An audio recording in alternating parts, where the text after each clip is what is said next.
ओम शांति। ओम शांति।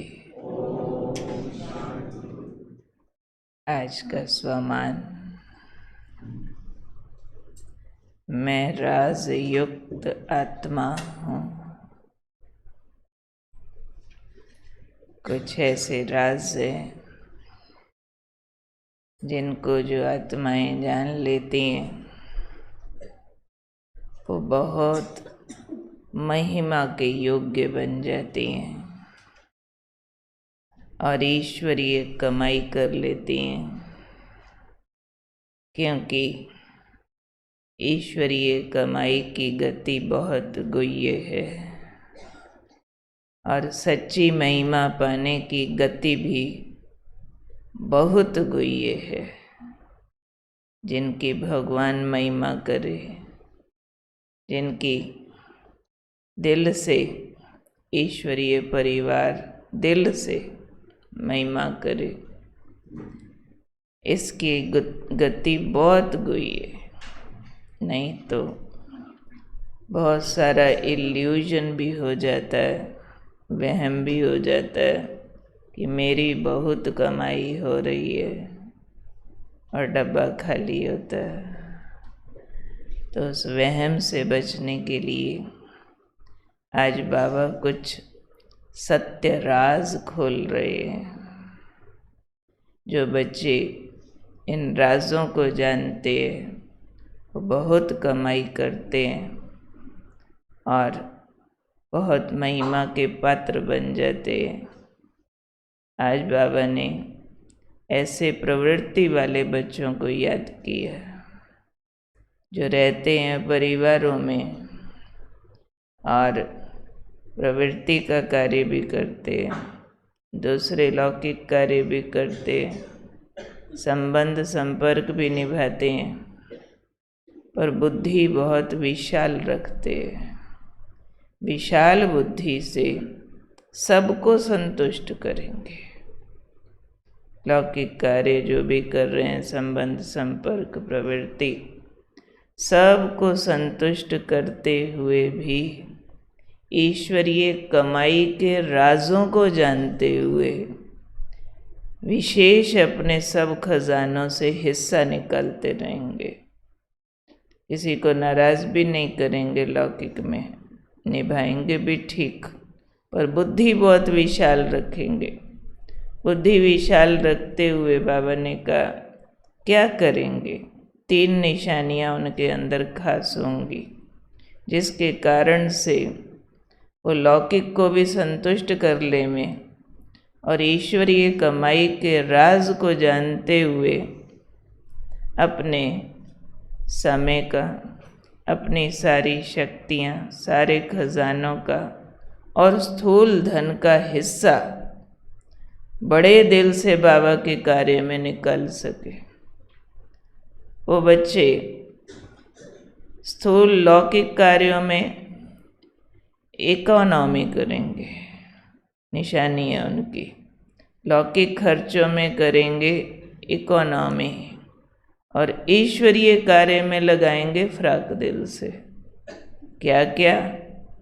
समय, शक्तियाँ, सारा स्थूल धन और जो भी खजाने हैं लौकिक में इकोनॉमी से चलेंगे, हाथ खींच के, कंजूसी से और विशाल बुद्धि से सबको संतुष्ट भी करेंगे और ईश्वरीय कार्य में बड़े खुले दिल से लगाएंगे, उसको अपना समझते हुए। ऐसे बच्चों के अंदर 3 विशेषताएं होंगी। वो एक नामी वाले होंगे। एक नामी माना एक बाबा, दूसरा न कोई। इकोनॉमी वाले होंगे, कम खर्च से अधिक लाभ निकालने वाले, क्योंकि लौकिक में कम खर्च करेंगे इकोनॉमी से और कम खर्च करते हुए भी सबको संतुष्ट कर लेंगे और ईश्वरीय कार्य में लगाएंगे फ्राक दिल से, बड़े बेहद के दिल से। ऐसे बच्चों की तीसरी विशेषता होगी अनासक्त वृत्ति। आसक्तियाँ कहीं अड़ी नहीं होंगी, मुझे ये चाहिए, ये पालूं, ये कर लूं, स्थूल रूप की होती है ना बहुतों की बहुत सारी एक्सपेक्टेशंस, ये बन जाऊं, ये कर लूं, ये ले लूं, नाशवान जगत के प्रति। तो उसमें उनकी अनासक्त वृत्ति देह और देह के संबंधों से, पदार्थों से, वस्तुओं से, मान शान से आसक्तियाँ निकली हुई होंगी। तो ऐसी जो विशेष आत्माएं होंगी वो अपने सारे खजाने ठीक से सफल करके बहुत राज युक्त, युक्ति युक्त हो जाएंगी और महिमा की पात्र बनेंगी और ईश्वरीय कमाई ठीक से कर पाएंगी। तो ये गुह्य गति की बात है।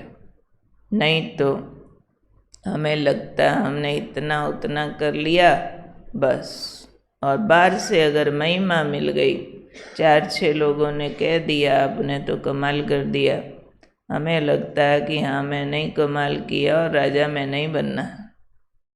वो नारद वाली कहानी हो जाती है फिर कि अंदर से अपने आप को बाबा के इस सांचे में फिट होता देखो कि ऐसे फिट हो रहे हैं, जिसको बाबा कई बार कहते हैं कि अगर आपके 2 लौकिक बच्चे हैं तो कभी 2 न बोलो, 3 बोलो, और उसमें भी पहला शिव बाबा। फिर चेक करो रोज कि जितना समय, संकल्प, शक्तियाँ, धन उन 2 बच्चों पर लग रहा है, 2 हिस्से निकल रहे हैं, तो ये जो पहला बच्चा है उसके लिए संकल्प भी, एक बच्चे के लिए माँ बाप के संकल्प कितने खर्च होते, कितनी चिंताएं, कितना उसके पीछे डिवोशन, मेहनत, क्या क्या नहीं करते। और धन तो जितना भी दे देवें, सोचेंगे और कमा के दे देवें तो अच्छा, उसमें उनको कभी दिया है ये वाली फीलिंग भी नहीं आएगी। समय भी दिया ये फीलिंग भी नहीं आती है, क्योंकि बच्चों में ऐसी फीलिंग होती है न सिर्फ मेरापन, लेकिन जैसे कि मैं ही हूँ। किसी के बच्चे की महिमा करो ना, उनको लगेगा मेरी महिमा हो गई, और उसके बच्चे के बजाय दूसरे की कर दो तो उनको पेन फील होता है, हाय मेरा बच्चा तो पीछे रह गया, मेरे वाले में मैं फील करते हैं। ऐसे ईश्वरीय कार्य को मैं का कार्य, जैसे कि ईश्वरीय कार्य की प्रोग्रेस माना मैं की प्रोग्रेस, मेरी उन्नति है, ये मेरा कार्य है, मेरा बाबा है एक नामी। जो एक नामी वाला है, जो अनासक्त वृत्ति वाले हैं, जो विशाल बुद्धि वाले हैं, जो ईश्वरीय कमाई के राजों को जानते हैं, वो ये कार्य कर सकते हैं। वो अपना समय, शक्तियाँ, सर्व खजाने, स्थूल धन, लौकिक से, विशाल बुद्धि से हाथ टाइट करके चलेंगे, इकोनॉमी से चलेंगे, लेकिन संतुष्ट भी सबको करेंगे। नाम बदनाम नहीं कराएंगे कि ये क्या कर रहे हैं, ये तो घर की तरफ देखते ही नहीं, संभालते ही नहीं, वहीं बैठे रहते हैं, सारा कुछ वहीं कराते, ऐसा नाक भी नहीं कटाएंगे। युक्ति से चलेंगे। विशाल बुद्धि शब्द बाबा ने यूज़ किया, विशाल बुद्धि से सबको संतुष्ट करते हुए भी अपना भविष्य ठीक जमा करेंगे। अब बाबा ने ये जो सारा माप तोल बताया, ये जो खाका खींचा, उस खाके में अपने को फिट करके देखो। जो सारे मास्क के अंदर मेरा फेस फिट आ रहा कि नहीं आ रहा। मास्क हो बच्चे का और फेस बड़ा हो तो बाहर आ जाएगा, मास्क को इतना बड़ा फेस हो छोटा तो सेटिंग बैठेगी नहीं। तो ये बाबा ने एक सांचा बना दिया है, उस सांचे के अंदर अपने को सेट करो तो सच्ची ईश्वरीय कमाई कर सको और सच सच महिमा के पात्र बन सको। कोई मोमेंट्री अप्रिसिएशन मिलती है, कोई आपकी बात पे आपने अच्छा गाया, अच्छा बजाया, कुछ और अच्छी सफाई कर दी, अच्छा भोग बनवा दिया, ताली बज गई, सोचो बारे में नहीं, ये तो मोमेंट्री अप्रिसिएशंस हैं। फिजिकल बीइंग्स द्वारा मिली हुई, इससे थोड़ा बहुत बार अभिमान बढ़ जाता है, बाकी कुछ मिलता नहीं है। इसको कोई भाग्य या प्राप्ति नहीं समझा जाना चाहिए। भाग्य या प्राप्ति होती है जो भगवान महिमा करे दिल से, जो हम सच में समझें कि मेरा सब कुछ सफल हो रहा।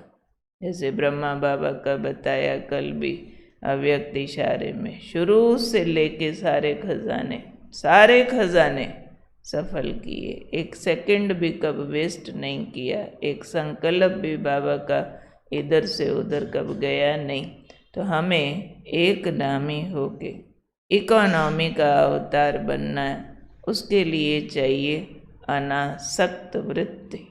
जिसकी वृत्ति अनासक्त है ना, अपनी आसक्तियों से छूटे हुए हैं, मेरा ये हो जाए, ये मिल जाए, उनकी विशाल बुद्धि होती है। वो विशाल बुद्धि से उनकी पुतली काम करती है। लौकिक में एक नाम इकोनॉमी से चलेंगे और अलौकिक में फ्राक दिली से चलेंगे। ये भी फार्मूला है। फिर जो राजयुक्त आत्माएं हैं, युक्ति युक्त आत्माएं हैं, सच्ची कमाई करने वाली हैं, उनको पता है लौकिक तो कर्म बंधन का पार्ट है ना, वहाँ तो निभाने मात्र है, वहाँ तो सिर्फ बंधन काटने के लिए हम कार्य कर रहे हैं। कोई उनको हमने, वो हमारा मंजिल या लक्ष्य नहीं है। हमारी मंजिल और लक्ष्य तो हमको स्पष्ट है कि ये विनाश होना है और आगे के लिए हम तैयारी कर रहे हैं। बाबा ने कह दिया हुआ है, किसकी दबी रहेगी धूल में किसकी राजा खाए, तुम्हारे पुत्र पोतरे नहीं खाएंगे। यानी ये कलियुगी नाशवान जो भी हमारे एसेट्स हैं, जो भी खजाने हैं, ये अब यहाँ सुख देने वाले नहीं हैं। इनको बैगेज को ट्रांसफ़र करो, भविष्य के लिए इन्वेस्ट करो। तो इन्वेस्टमेंट का राज जो जाने सो राजयुक्त, वो अपनी भविष्य कमाई बहुत ऊंची कर लेता है। परंतु ये राज उसी की बुद्धि पकड़ेगी जो अनासक्त होगा, जो इकोनॉमी, पहले एक नामी तब इकोनॉमी कर सकेंगे। उसके बिना इकोनॉमी भी नहीं आती। एक नाम बुद्धि में, एक का आकर्षण, एक से प्रीत, एक के आज्ञाकारी, उस एक की एक्सपेक्टेशन पूरी करने वाली। ऐसे अपने से बात करो, क्या मैं ऐसी राजयुक्त आत्मा हूँ? पूछो अपने आप से, क्या मैं ऐसी राजयुक्त आत्मा हूँ? मेरी बुद्धि इतनी विशाल हुई है जो सबको संतुष्ट भी करूं और सारे खजाने ईश्वरीय कमाई के लिए सफल भी करूं। क्या ऐसी विशाल बुद्धि हुई है? नहीं तो उसके लिए बुद्धि को अनासक्त बनाते हुए विशाल करना है। आसक्तियाँ बुद्धि को संकीर्ण कर देती हैं, मैं मेरेपन में फंसा देती हैं और सब कुछ कम लगता। वो तो फिर इस बात के लिए योग लगाते फिरेंगे, बाबा दीदी कुछ करो ना, ये वाली वहाँ वाली इनकम बढ़ जाए हमारी, क्योंकि स्थूल लक्ष्य लौकिकता के बनाए हुए हैं और उसी में उलझते उलझते उनकी समस्याएं बढ़ती चली जाती है।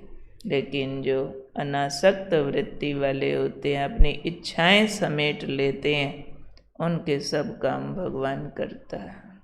जो अपनी स्थूल इच्छाएं समेट के ईश्वरीय कार्य में मददगार बनते हैं, उनकी लौकिक और स्थूल कार्यों में बाबा की चमत्कारिक मदद हमेशा रहती है। वो इस तरह की महिमा और मदद के पात्र बने रहते हैं।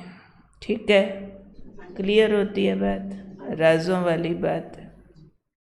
परंतु प्रैक्टिकल क्लियर होने में फिर से विशाल बुद्धि, अनासक्त बुद्धि, एक नामी इकोनॉमी वाली बुद्धि चाहिए। इस पर चिंतन करना विशाल बुद्धि से।